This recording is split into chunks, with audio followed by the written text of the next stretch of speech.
IT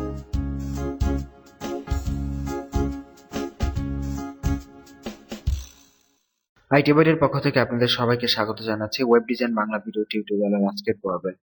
আমাদের আজকের পর্বে আমরা দেখব কিভাবে আমরা ওয়েব ডিজাইন করার জন্য আমাদের কম্পিউটারকে কাজের উপযোগী করে গড়ে তুলতে পারি। আমরা সবাই জানি HTML CSS হচ্ছে মূলত কোডিং। এখানে আমাদের বিভিন্ন কোড লিখতে হবে।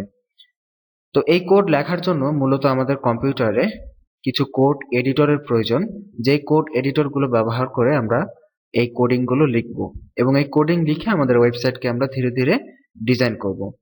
তো এই কোড লেখার জন্য বেশ কিছু ফ্রি কোড এডিটর পাওয়া যায় অনলাইনে। আপনারা গুগলে সার্চ করে প্রচুর কোড এডিটর পাবেন। তবে এর মধ্যে অত্যন্ত সুপরিচিত কিছু কোড এডিটর হচ্ছে Notepad, Notepad plus plus, Sublime Text editor, Coffee Cup HTML editor, Brackets, NetBeans ইত্যাদি বিভিন্ন ধরনের এডিটর রয়েছে।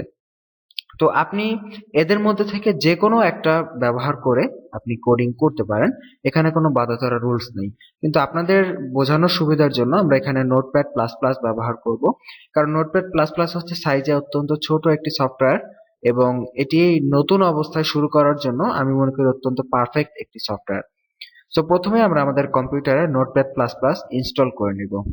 নোটপ্যাড প্লাস প্লাস ইনস্টল করার জন্য আমরা জাস্ট গুগলে গিয়ে লিখব ডাউনলোড নোটপ্যাড প্লাস প্লাস। এটা লিখে সার্চ করলে আমাদের সামনে নোটপ্যাড প্লাস প্লাস এর ওয়েবসাইট চলে আসবে। এখান থেকে আমরা নোটপ্যাড প্লাস প্লাস এর ওয়েবসাইটে প্রবেশ করব এবং আপনি এখানে প্রথমেই দেখতে পাবেন ডাউনলোড অপশন রয়েছে, যেটা নোটপ্যাড প্লাস প্লাস এর লেটেস্ট ভার্সন আপনাকে দিবে। আপনি এখানে জাস্ট ক্লিক করে নোটপ্যাড প্লাস প্লাস সফটওয়্যারটি আপনার কম্পিউটারে ডাউনলোড করে নেবেন। এটার সাইজ অত্যন্ত ছোট, 4 মেগাবাইট বা 5 মেগাবাইট বা এইরকম সাইজের হবে। তো এটি ডাউনলোড করে আপনি আপনার কম্পিউটারে ইনস্টল করে নেবেন। তো নোটপ্যাড প্লাস প্লাস যখন আপনার কম্পিউটার ডাউনলোড হয়ে যাবে তখন আপনার কম্পিউটার ওয়েব ডিজাইন করার জন্য মোটামুটি রেডি। এখন আপনি এটি ব্যবহার করে ওয়েবসাইট ডিজাইন শুরু করতে পারবেন।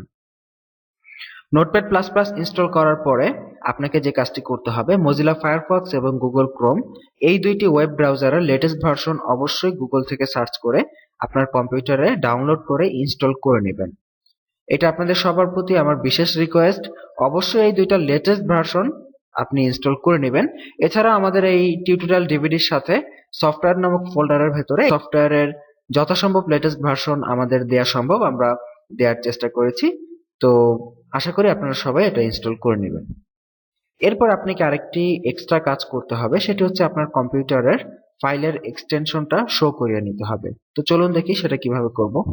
প্রথমে একটু বলে নেই ফাইলের এক্সটেনশন কি। ফাইলের এক্সটেনশন হচ্ছে ফাইলের শেষে ডট দিয়ে যে কথাটা লেখা থাকে সেটাই হচ্ছে ফাইলের এক্সটেনশন।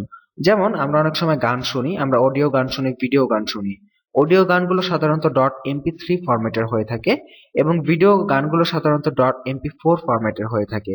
এই যে MP3 এবং MP4 এই যে দুইটা ফরম্যাট, এইটা হচ্ছে ওই ফাইলগুলোর এক্সটেনশন।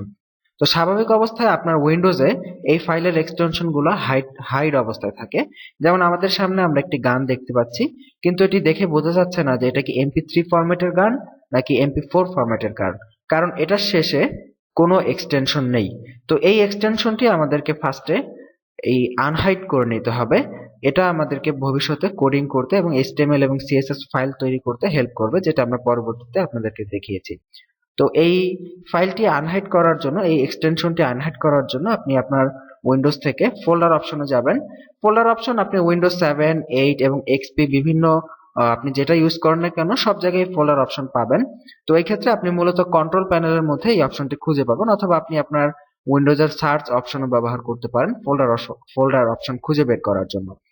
তো এখান থেকে ফোল্ডার অপশনে আমরা যাচ্ছি।